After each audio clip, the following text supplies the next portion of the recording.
Hello my dear students, আজ আমরা শুরু করব ক্লাস সিক্সের পরিবেশ ও বিজ্ঞান। ঠিক আছে, রায়মার্টিন পৌষমিত্রা বইয়ের 212 পাতায় যে স্কুলটা আছে, ঠিক আছে, সেই স্কুলটা আজকে আমরা করব। কি বলছে দেখো, স্কুলে প্রথমে বলছে বনগাঁ কুমুদিনী উচ্চ বালিকা বিদ্যালয় 2000, মানে তোমার 3 নম্বর যে স্কুলটা আছে এখানে, তো এই 3 নম্বর স্কুলের প্রথম কোশ্চেন কি বলছে দেখো। প্রথম কোশ্চেন বলছে যে প্রদত্ত কোনটি জীবাশ্ম জ্বালানি নয়। প্রদত্ত কোনটি জীবাশ্ম জ্বালানি নয়? কোনটি? গোবর গ্যাস। গোবর গ্যাস কিন্তু জীবাশ্ম জ্বালানি নয়। বলছে একটি আগ্নেয় শিলা কি? একটি আগ্নেয় শিলা হচ্ছে গ্রানাইট। এর তিনটের মধ্যে কোনটি আগ্নেয় শিলা? গ্রানাইট হচ্ছে আগ্নেয় শিলা। ঠিক আছে, তারপরে কোশ্চেন কি বলছে?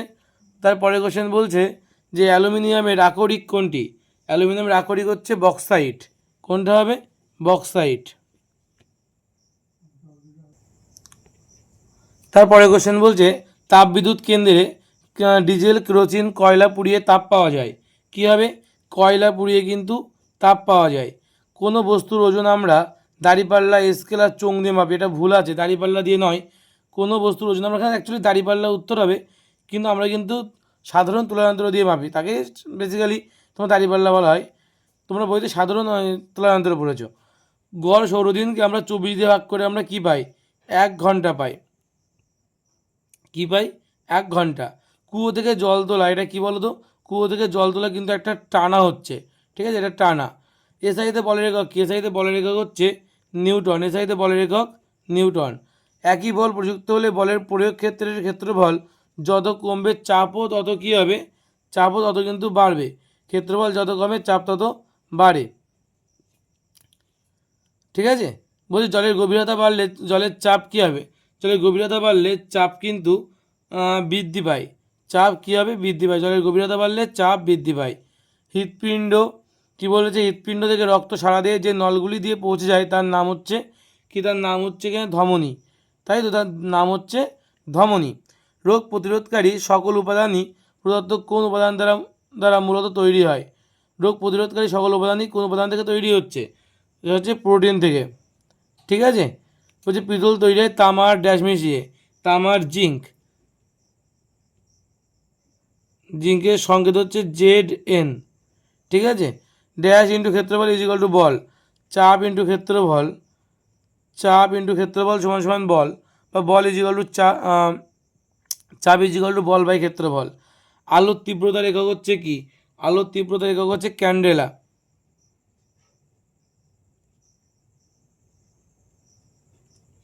তাকে কী দিয়ে লেখা হয়? CD দিয়ে লেখা হয়, ক্যান্ডেলা। ঠিক আছে, ঘর্ষণের ফলে বস্তুর ক্ষয় হয়, এটা সত্য। ক্ষেত্রফল সমান সমান দৈর্ঘ্য গুণ পরিসীমা, মোটেও পরিসীমা নয়, এটা হচ্ছে মিথ্যা। তারপর বলেছে 1 কিলোপাস্কাল সমান সমান 1000 পাস্কাল, এটা হচ্ছে 1 কিলোপাস্কাল সমান 1000 পাস্কাল, এটা হচ্ছে সত্য। বাতাসের সঙ্গে অক্সিজেন আমাদের শরীরে ঢোকার রাস্তাটি শুরু হয় নাক বা খোলা মুখ দিয়ে, এটাও সত্য।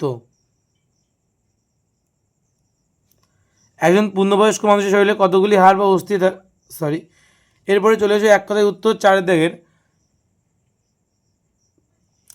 দাগের প্রশ্নগুলোই চলে এসো। কি বলছে? প্রাকৃতিক গ্যাসের প্রধান উপাদানের নাম কি? মিথেন। প্রাকৃতিক গ্যাসের প্রধান উপাদান কি? মিথেন, CH4, সংকেত CH4। বলছে ট্রপিক লেভেল বলতে কি বোঝো?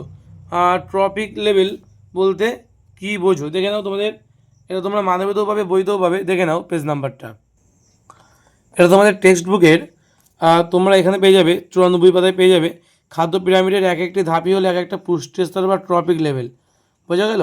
খাদ্য পিরামিডের এক একটা ধাপই কি আমাদের পুষ্টি স্তর বা ট্রপিক লেভেল বলা হয়। ঠিক আছে, নেক্সট কি প্রশ্ন আছে দেখো, এটা তোমার পেজ নাম্বার 94 তোমাদের টেক্সট বুকের। একজন পূর্ণবয়স্ক মানুষের শরীরে কতগুলি হাড় বা অস্থি থাকে? 206টি। ঠিক আছে, কটি থাকে? 206টি। জীবাশ্ম বলতে কী বোঝো?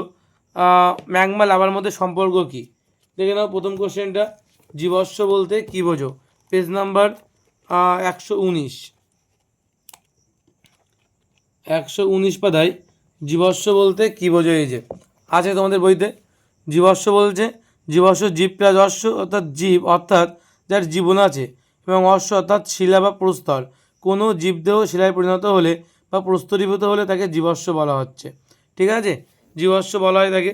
উদাহরণ দেখো এখানে দেওয়া আছে, উদাহরণ হিমালয় পর্বত সৃষ্টির সময় থেটিস সাগরের বিশাল পলি সঞ্চিত হয়। বিভিন্ন সামুদ্রিক প্রাণী উদ্ভিদের দেহ চাপা পড়েও পলির সঙ্গে এগুলি ধীরে ধীরে প্রস্তরীভূত হয় এবং হিমালয় পর্বতে জীবাশ্ম দেখতে পাওয়া যায়। ঠিক আছে, এই যে উদাহরণ দেওয়া আছে এখানে।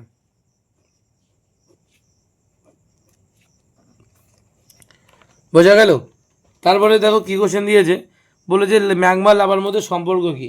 ম্যাগমা লাভার মধ্যে সম্পর্ক তোমরা পেয়ে যাবে তোমাদের টেক্সট বুকের 55 পেজ। টেক্সট বুকের 55 পাতায় তোমরা পেয়ে যাবে ম্যাগমা লাভার মধ্যে সম্পর্ক।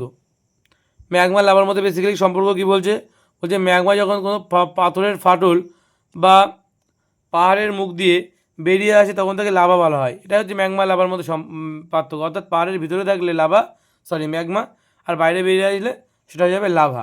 ঠিক আছে, তারপরে বলেছে যে পাললিক শিলা কয় প্রকার ও কী কী। কী প্রশ্ন দিয়েছে, পাললিক শিলা কয় প্রকার ও কী কী। এই যে পাললিক শিলা বেসিক্যালি 3 প্রকারের হয়। কী কী বলছে দেখো, 3 প্রকারের হয়। কী কী সেটা, বেলে পাথর, শেল আর চুনা পাথর। কী কী বলছে, বেলে পাথর, শেল আর চুনা পাথর। ঠিক আছে, নেক্সট কোশ্চেন কী বলছে দেখো, নেক্সট কোশ্চেন বলছে যে উদ্ভিদের বৃদ্ধি পরিমাপ করা হয় কোন যন্ত্রের সাহায্যে। উদ্ভিদের বৃদ্ধি পরিমাপ করা হয়, তোমাদের বইতে আছে, তোমরা জানো এটা, এই যে অক্সনোমিটার যন্ত্রের সাহায্যে। কোন যন্ত্রের সাহায্যে, এই যে যন্ত্রটা পাশে ছবিও দেওয়া আছে, এই যে অক্সনোমিটার যন্ত্রের সাহায্যে উদ্ভিদের বৃদ্ধি পরিমাপ করা হয়। ঠিক আছে, বা অক্সনোমিটার যন্ত্র দিয়ে দুটো নাম আছে। ঠিক আছে, এর পাশে লিখে রাখবে মাইক্রোমিটার, অর্থাৎ কোন এককে মাপা হয়, মাইক্রোমিটার এককে কিন্তু মাপা হয়। ঠিক আছে, নেক্সট কোশ্চেন কী বলছে, তাহলে এখানে লিখে দাও উদ্ভিদ বৃদ্ধি পায় কোন যন্ত্রের সাহায্যে, অক্সনোমিটার যন্ত্রের সাহায্যে। এবং বৃদ্ধির হার নির্ণয় করা হয় কীভাবে, এই যে সূত্র আছে, বৃদ্ধির হার নির্ণয় করার সূত্র হচ্ছে তোমার বৃদ্ধির হার সমান সমান কী বলছে, বৃদ্ধি বাই সময়। বৃদ্ধির হার বের করার সূত্র কী বলছে, বৃদ্ধির হার বের করার সূত্র বলছে বৃদ্ধি বাই সময়।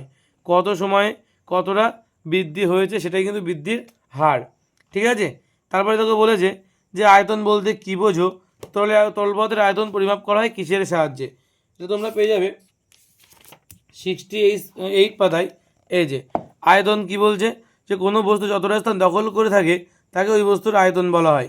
তারপরে বলেছে আয়তন মাপা হয় কোন যন্ত্রের সাহায্যে, এই যে আয়তন মাপা যন্ত্রের নাম হচ্ছে আয়তন মাপনী চোং। কী বলছে, মাপনী চোং বললেই হবে। কি বলা হচ্ছে, মাপনী চোং বা আয়তন মাপনী চোং বলা হয়। ওকে, তারপরে তোকে বলেছে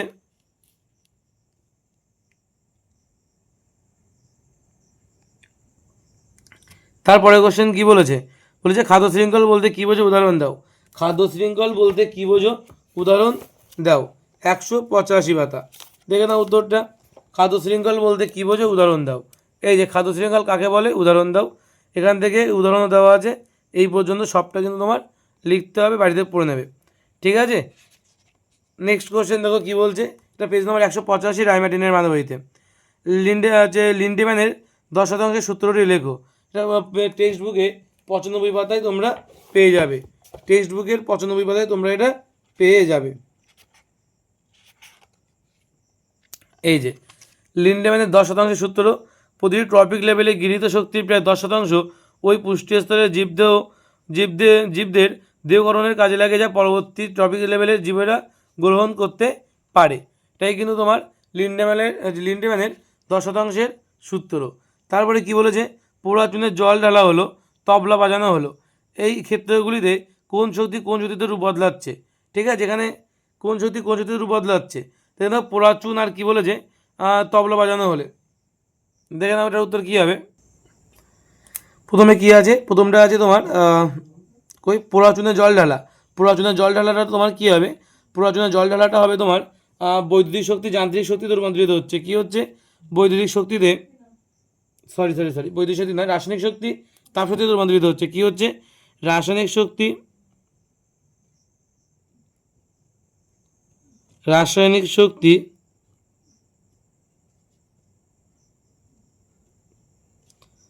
তাপ শক্তিতে রূপান্তরিত হচ্ছে। আর একটা কী বলেছে, তবলা বাজানোটা মনে রাখবে, তার যান্ত্রিক শক্তি শব্দ শক্তিতে রূপান্তরিত হচ্ছে। কী হচ্ছে? যান্ত্রিক শক্তি বা গতিশক্তি বলতে পারো। যান্ত্রিক শক্তির একটা ভাগ হচ্ছে গতিশক্তি। গতিশক্তি শব্দ শক্তিতে রূপান্তরিত হচ্ছে, শব্দ শক্তিতে। কোন শব্দ উৎপন্ন হয় তো তবলা বাজালে, তাই বলছে গতিশক্তি শব্দ শক্তিতে রূপান্তরিত হচ্ছে। তারপর বলছে বায়ুর গতিশক্তিকে ব্যবহার করা যায় এমন একটা কাজের উদাহরণ দাও। পালতোলা যে নৌকা, পালতোলা নৌকা কিন্তু বায়ুর গতিশক্তিকে কাজে লেগে কিন্তু দূর দূরান্তে চলে যেত, তাই না? বলছে একটা বিছানার উপর চাদর টান টান করে বিছানা আছে, ওই চাদরটি তুমি টান দিয়ে তুলে ফেলার চেষ্টা করলে দেখবে চাদরটির কিছু অংশ বিছানার সঙ্গে লেগে থাকতে চাইছে। এর কারণ কি? এটা তোমরা পেয়ে যাবে 213 পাতা, তোমাদের টেক্সট বুকে 213 পাতা এই যে দেওয়া আছে, ঠিক আছে? কিছুটা লেগে থাকার চেষ্টা করে কেন? এখান থেকে এই পর্যন্ত এই যে লেগে থাকতে চাই দেওয়া আছে, এক অংশ লেগে থাকতে চাই কেন? সেটা এখানে পুরোটা পড়লে তোমরা এটা পুরোটা মুখস্থ করে ফেলবে তোমরা, ঠিক আছে? এই পুরোটা কিন্তু পড়তে হবে। নেক্সট কোশ্চেন কী বলছে দেখো। নেক্সট কোশ্চেন বলছে যে নৌকার তলায় হঠাৎ ফুটো হয়ে গেলে জলের কোন ধর্মের জন্য নৌকাতে জল উঠবে? উত্তর হবে চাপের জন্য। তারপর বলছে বিজ্ঞানী বার্নৌলের নীতিটি লেখো, এর উদাহরণ দিয়ে বুঝিয়ে দাও। তো তোমরা 215 পাতায় পেয়ে যাবে বার্নৌলের নীতিটি এবং এর উদাহরণের সাহায্যে এখানে দেওয়া আছে। এই যে তোমাদের বইতে এটা আছে এবং এখানেও আছে। বার্নৌলের নীতিটা তোমরা এখান থেকে লিখবে, এখান থেকে এই পর্যন্ত বার্নৌলের নীতি দেওয়া আছে, আর তার পরীক্ষা দেওয়া আছে। এখানে একটা খাতার পাতা নিয়ে পরীক্ষা করেছে এবং এই পরীক্ষাটা কিন্তু তোমাদের টেক্সট বুকেও কিন্তু আছে।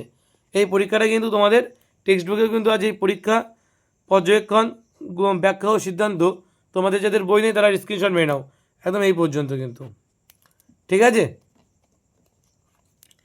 তারপরে নেক্সট কোশ্চেন কী বলছে দেখো।